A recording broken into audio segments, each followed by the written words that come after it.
Bismillahirrahmanirrahim. Assalamualaikum warahmatullahi wabarakatuh.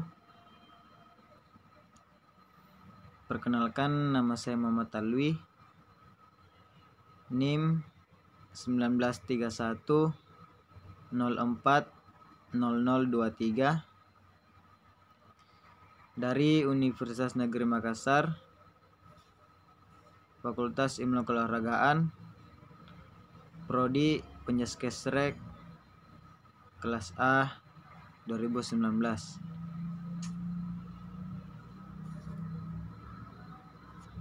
Baiklah, pada video kali ini saya akan membahas materi tentang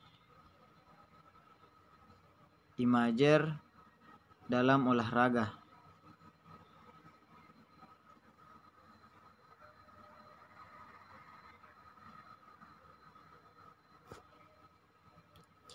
Jadi sebelum kita masuk pada pembahasan, yang perlu diketahui bersama di sini yaitu apa itu pengertian dari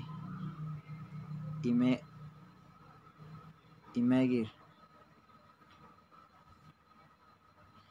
Jadi imager sering disebut dengan guided imager atau visualization, latihan mental, atau self hypnosis. Imager adalah teknik yang bisa digunakan oleh psikolog olahraga untuk membantu seseorang memvisualisasikan atau melatih mental berkaitan dengan kegiatan yang akan dilakukan. Imager dapat dalam kehidupan nyata dapat memancing reaksi emosi dan fisiologis. Menurut Morris, Spittle, dan Watt 2005. Dalam konteks olahraga, imager digunakan untuk membantu olahragawan membuat visualisasi yang lebih nyata berkaitan dengan pertandingan atau kompetisi yang akan dijalaninya.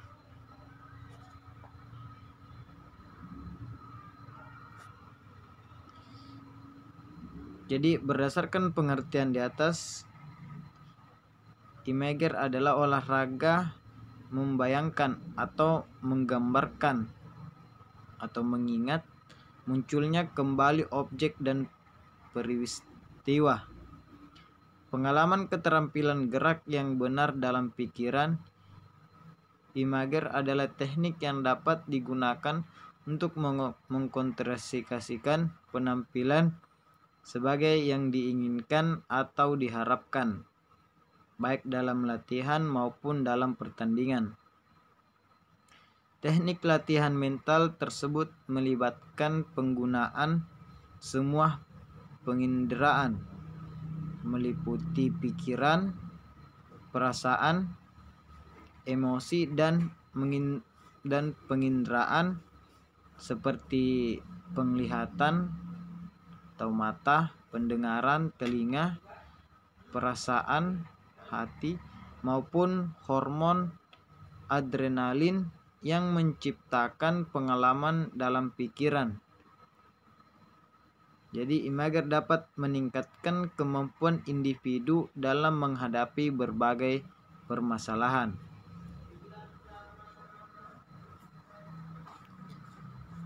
Jadi poin berikutnya yaitu imager dalam olahraga, atau dalam bahasa Inggrisnya where, what, when, dan we. Jadi imager dalam olahraga ditentukan oleh yang pertama where, diartikan di mana imager bisa dilakukan.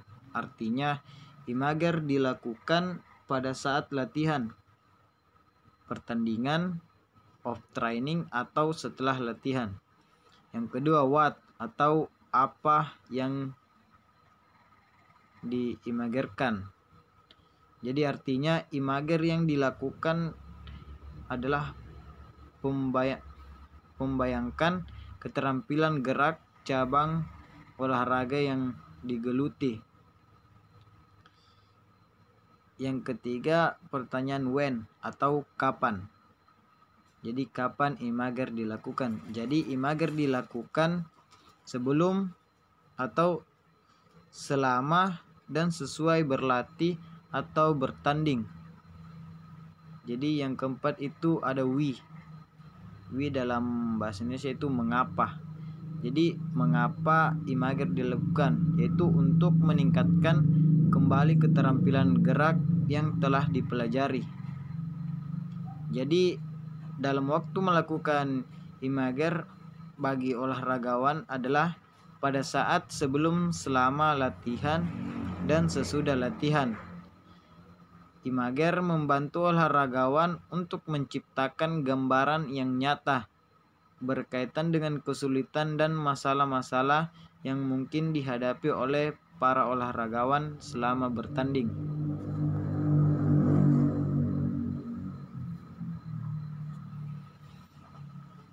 Poin berikutnya itu dasar-dasar latihan imager.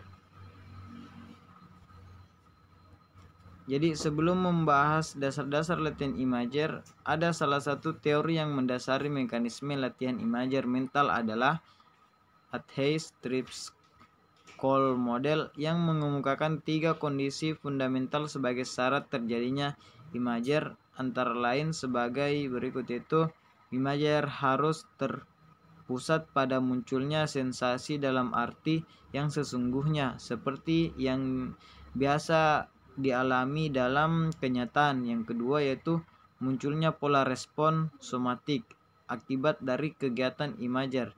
Artinya terjadi perubahan psikologi dalam badan saat sedang atau setelah melakukan imager.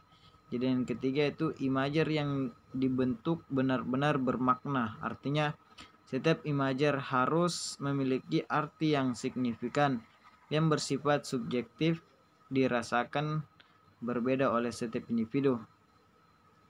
Jadi adapun dasar-dasar latihan imager dalam olahraga sebagai berikut. Yang pertama itu ketajaman, dengan melakukan atau membayangkan hal-hal yang sudah sangat dikenal dan membayangkan suatu keterampilan khusus yang sudah dimiliki serta membayangkan keseluruhan penampilan secara baik. Kedua yaitu keterkendalian, yaitu mengendalikan perilaku. Yang ketiga, latihan imager harus dilakukan setiap hari. Yang keempat, mengevaluasi keterampilan imager. Yang kelima, kondisi rileks merupakan persyaratan bagi bentuk-bentuk latihan imager. Yang keenam, harapan yang realistis dan motivasi yang cukup. Yang ketujuh, bersikap positif. Dan yang kedelapan yaitu waktu imager dilakukan sesuai dengan keadaan yang sebenarnya sebagai sarana untuk memindahkan kondisi imager ke kondisi realita atau yang sebenarnya.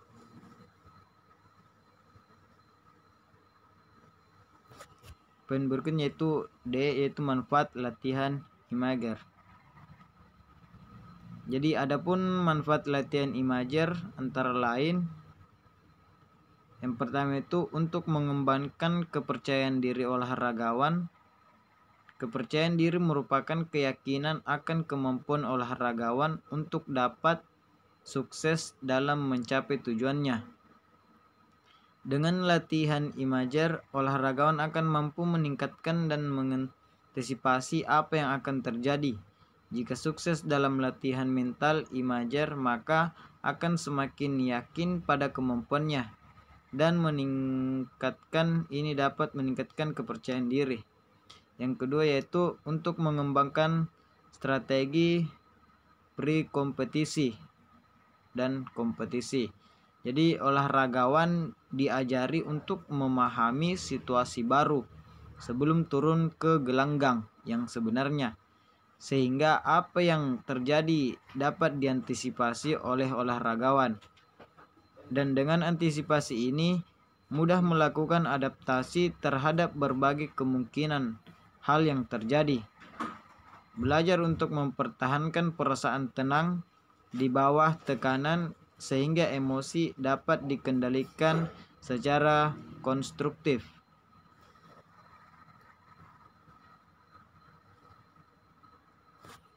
Kelanjutannya itu yang ketiga itu membantu olahragawan memfokuskan perhatian atau konsentrasinya pada suatu bentuk keterampilan tertentu yang sedang dilatihnya. Hal ini bisa dilakukan pada masa latihan atau training session. Dan yang keempat itu membantu olahragawan memfokuskan diri pada pertandingan. Bila ingin fokus pada pertandingan, mental imager dapat dilakukan saat dibutuhkan. Sewaktu-waktu bisa mengingat kembali atau membayangkan kembali keterampilan yang bisa dilakukan di saat mengalami kesulitan di lapangan.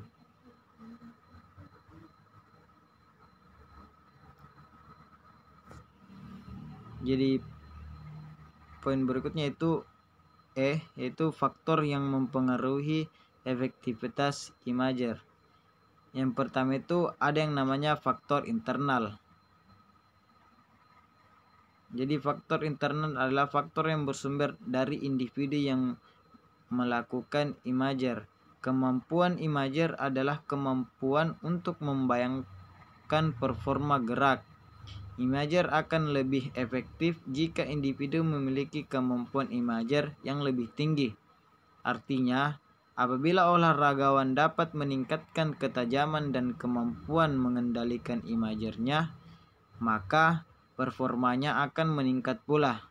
Tetapi, tingkat keterampilan olahragawan juga mempengaruhi keberhasilan imager, sehingga dapat disimpulkan bahwa kemampuan imagernya dan tingkat keterampilan olahragawan dapat mempengaruhi performanya.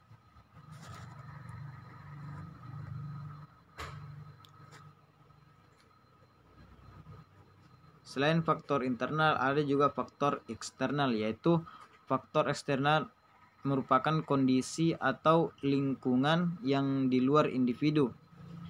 Lamanya waktu latihan imager tidak lebih dari 20 menit, yakni masing-masing 10 menit sebelum latihan dan 10 menit setelah latihan teknik.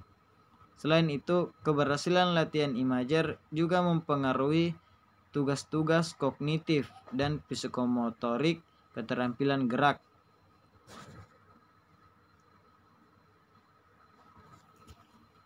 Poin berikutnya itu F, yaitu pengembangan program latihan imager. Secara umum program latihan imager dibangun oleh 4 tahap proses, yakni tahap pemahaman, pengukuran, latihan imager dasar, dan latihan imager sebenarnya. Jadi yang pertama tahap pemahaman. Jadi tahap ini sangat penting karena latihan imager hanya akan berhasil apabila meyakininya. Oleh sebab itu, perlu diberikan pemahaman tentang pentingnya latihan imager dalam penguasaan keterampilan gerak, teknik pengembangan aspek psikologis, dan meningkatkan prestasi. Yang kedua yaitu tahap pengukuran. Tahap ini bermaksud untuk mengukur tingkat ketajaman, intensitas, dan kemampuan olahragawan dalam mengendalikan gambaran atau sesuai. Yang ketiga itu tahap latihan imager dasar. Tahap ini diberikan dengan tujuan untuk meningkatkan modalitas olahragawan yang didefinisikan sebagai bagian penting dalam penampilan olahraga dan meningkatkan kemampuan untuk mengendalikan imager. Yang keempat itu tahap latihan imager. Sebenarnya itu untuk memperoleh hasil yang efektif perlu diperhatikan hal-hal berikut. Yang pertama itu rangkaian gerak atau kejadian harus dibayangkan sejelas mungkin sehingga memperoleh gambaran yang jelas mengenai gerak atau kejadian. Yang kedua yaitu gerak harus dibayangkan sepositif mungkin. Yang ketiga itu imager harus dilakukan berulang-ulang, teratur, metodis, dan sistematis. Berikutnya itu pola gerak yang dibayangkan harus perlahan atau slow motion. Berikutnya itu dilakukan dalam kondisi rileks supaya dapat berkonsentrasi penuh. Berikutnya itu dilakukan di tempat atau ruangan yang tenang. Dan yang terakhir yaitu menggunakan multimodalitas sensori atau visual atau auditor, kinestetik, penciuman, perabahan, pengecapan. Dan yang terakhir yaitu sebaiknya dilakukan dengan mata tertutup sehingga dapat menghindari gangguan atau hal yang dapat mengacaukan pikiran.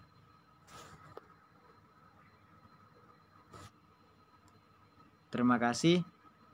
Baiklah, sampai disinilah video atau materi yang sempat saya bawakan. Semoga dapat dijadikan pelajaran untuk teman-teman maupun yang melihat video ini. Saya tutup dengan ucapan wassalamualaikum warahmatullahi wabarakatuh.